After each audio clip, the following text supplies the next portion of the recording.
നമസ്കാരം, മലയാളി വാർത്തയിലേക്ക് സ്വാഗതം. കേരള സർ 100% ലിറ്ററസി സർ, ഇങ്ങനെ ഒരു പഞ്ചാബി നമ്മളെ കയറി തോണ്ടിയപ്പോൾ മലയാളികൾ ഒന്നടങ്കമാണ് ജസ്പ്രീതിന്റെ സോഷ്യൽ മീഡിയ അക്കൗണ്ടുകളിൽ കയറി കേരളത്തിന്റെ പവർ എന്താണെന്ന് കാണിച്ചു കൊടുത്തത്. എൻ്റെ നാടിനെ പറഞ്ഞപ്പോൾ എൻ്റെയും രക്തം തിളച്ചു. നല്ല ഒന്നാന്തരം മറുപടികളാണ് ആ പഞ്ചാബിക്ക് നമ്മൾ കൊടുത്തത്. 100% സാക്ഷരത എന്ന് നമ്മൾ അഹങ്കാരത്തോടെയും അഭിമാനത്തോടെയും തന്നെയാണ് പറയുന്നത്.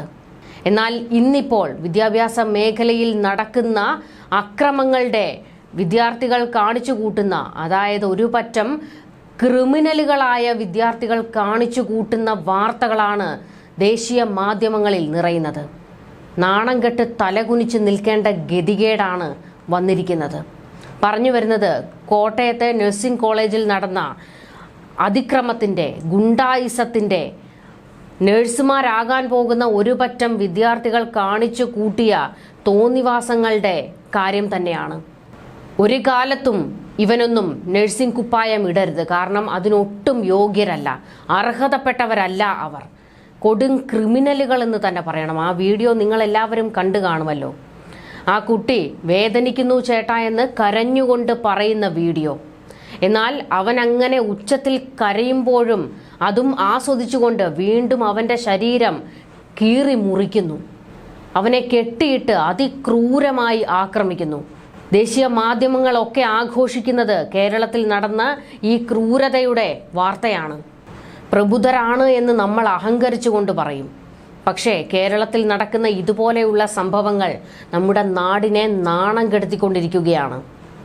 നിങ്ങൾ ശ്രദ്ധിച്ചു കാണും, ഈ നമ്മുടെ കേരളത്തെ അപമാനിച്ചുകൊണ്ട് ജസ്പ്രീത് എന്ന പഞ്ചാബി അത്തരത്തിലൊരു പ്രസ്താവന നടത്തുമ്പോൾ സോഷ്യൽ മീഡിയ കത്തുകയായിരുന്നു. കാരണം കേരളം എന്താണ് എന്ന് വ്യക്തമാക്കിക്കൊണ്ട് മലയാളികളെക്കാൾ കൂടുതൽ പ്രതികരണ വീഡിയോകൾ പങ്കുവച്ചത് ഹിന്ദിക്കാരും അതുപോലെ തന്നെ കേരളം വന്ന് കണ്ടുപോയിട്ടുള്ള ടൂറിസ്റ്റുകളുമൊക്കെയാണ്. വിദേശികളൊക്കെ തന്നെ കേരളം എന്താണ് എന്നുള്ളതിൻ്റെ വീഡിയോകളൊക്കെ പങ്കുവച്ചിരുന്നു.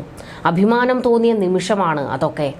എന്നാൽ അതിനെയെല്ലാം കാറ്റിൽ പറത്തിക്കൊണ്ടാണ് അതിലും വലിയൊരു നാണക്കേടിൻ്റെ വക്കിലേക്ക് കേരളത്തെ കൊണ്ട് തള്ളിയിട്ടത്.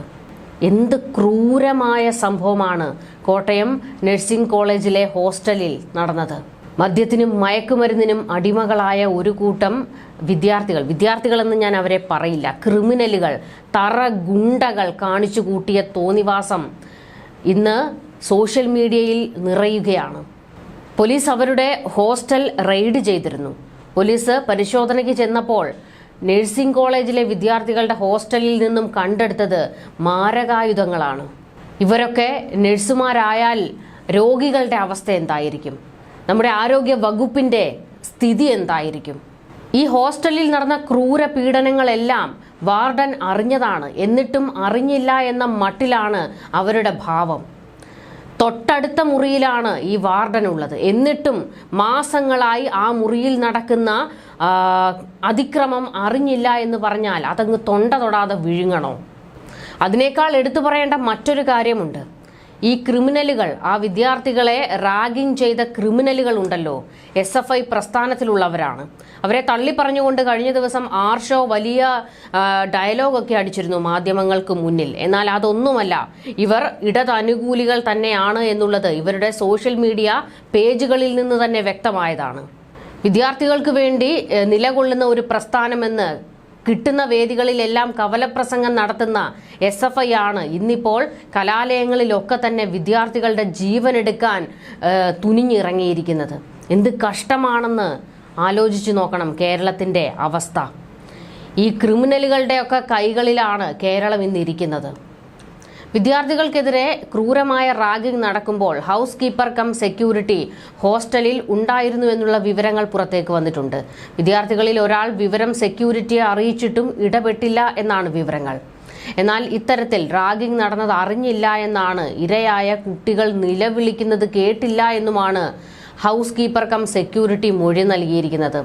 എന്നാൽ ഈ മൊഴി പോലീസ് വിശ്വാസത്തിൽ എടുത്തിട്ടില്ല. ഇതിൽ കൃത്യമായ അന്വേഷണവുമായി മുൻപോട്ട് പോകണം.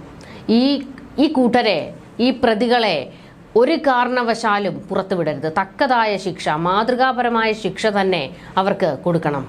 റാഗിംഗ് നടന്ന മുറിയിൽ നിന്നും കത്തിയും കോമ്പസും ഡമ്പലും കരിങ്കൽ കഷ്ണങ്ങളും പോലീസ് കണ്ടെത്തിയിട്ടുണ്ട്. കേസിൽ കൂടുതൽ തെളിവുകൾ ശേഖരിക്കാനാണ് പോലീസിന്റെ നീക്കം. റാഗിങ്ങിനെതിരെ 4 വിദ്യാർത്ഥികൾ കൂടി ഇപ്പോൾ കോളേജിന്റെ ആന്റി റാഗിംഗ് സെല്ലിൽ പരാതി നൽകിയിട്ടുണ്ട്. ഇതിലൊരാൾ പോലീസിനും പരാതി നൽകി. സീനിയർ വിദ്യാർത്ഥികൾ ഇവരുടെ ശരീരമാസകലം ഷേവ് ചെയ്തെന്ന് അന്വേഷണത്തിൽ കണ്ടെത്തിയിട്ടുണ്ട്. ഫെബ്രുവരി 10 രാത്രി 11 മണിക്ക് ശേഷമായിരുന്നു ക്രൂര പീഡനങ്ങൾ നടന്നത്.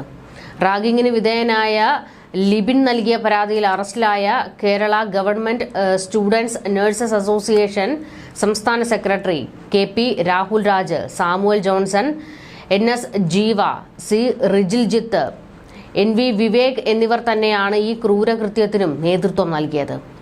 സീനിയേഴ്സ് ആവശ്യപ്പെട്ട പണം നൽകാത്തതിനെ തുടർന്ന് അജിത്ത്, ദിലീപ്, ആദർശ്, അരുൺ എന്നിവരാണ് റാഗ് ചെയ്യപ്പെട്ടത്. ഇതിന്റെ ദൃശ്യങ്ങളാണ് പുറത്തു വന്നത്. ഇത് കണ്ട് കേരളം ഞെട്ടി വിറച്ചുപോയി. കേരളത്തിൽ തന്നെയാണോ ഇതൊക്കെ സംഭവിച്ചത് എന്നോർത്തിട്ട്. ഇതിൽ ലിബിനെ റാഗ് ചെയ്യുന്നതിന്റെ ദൃശ്യങ്ങൾ പകർത്താൻ പ്രതികൾ അമലിനോട് നിർദ്ദേശിച്ചിരുന്നു. ഈ ദൃശ്യങ്ങളാണ് കേസിൽ വഴിത്തിരിവായി പോലീസിന് ലഭിച്ചത്. കോളേജിന്റെ വീഴ്ച ആരോപിച്ച് വിവിധ സംഘടനകൾ വലിയ രീതിയിലുള്ള പ്രതിഷേധം നടത്തിക്കൊണ്ടിരിക്കുകയാണ് ഇപ്പോൾ. ശക്തമായ നടപടി വേണം എന്നാണ് മറ്റ് വിദ്യാർത്ഥി സംഘടനകളുടെ ആവശ്യം. സംഭവത്തിൽ ജുഡീഷ്യൽ അന്വേഷണം വേണമെന്നാണ് ജില്ലയിലെ കോൺഗ്രസ് നേതൃത്വത്തിന്റെ ആവശ്യം. നഴ്സിംഗിന് പഠിക്കുന്ന വിദ്യാർത്ഥികളുടെ റൂമിൽ നിന്നും കണ്ടെടുത്ത മാരകായുധങ്ങൾ കണ്ട് പോലീസിന് പോലും ഞെട്ടലാണ്. ഇവർ നഴ്സുമാരായാലത്തെ ഗതികേട് എന്തായിരിക്കുമെന്ന് പോലീസ് തന്നെ ഒന്ന് ഭയപ്പെട്ടു. അത്രത്തോളം ക്രൂരമായ രീതിയിലാണ് ഈ ക്രിമിനലുകൾ വിദ്യാർത്ഥികളെ ഉപദ്രവിച്ചത്. അത് ആ വീഡിയോ ദൃശ്യങ്ങൾ കണ്ടാൽ തന്നെ നിങ്ങൾക്ക് വ്യക്തമാകുമല്ലോ.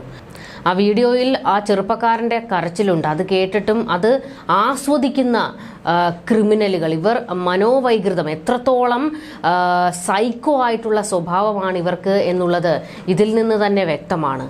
ഒരു കാലത്തും ഈ ക്രിമിനലുകൾ നഴ്സിംഗ് കുപ്പായം ഇടരുത്. അത് തന്നെയാണ് കേരളത്തിൻ്റെ ആവശ്യവും. ന്യൂസ് ഡെസ്ക് മലയാളി വാർത്ത.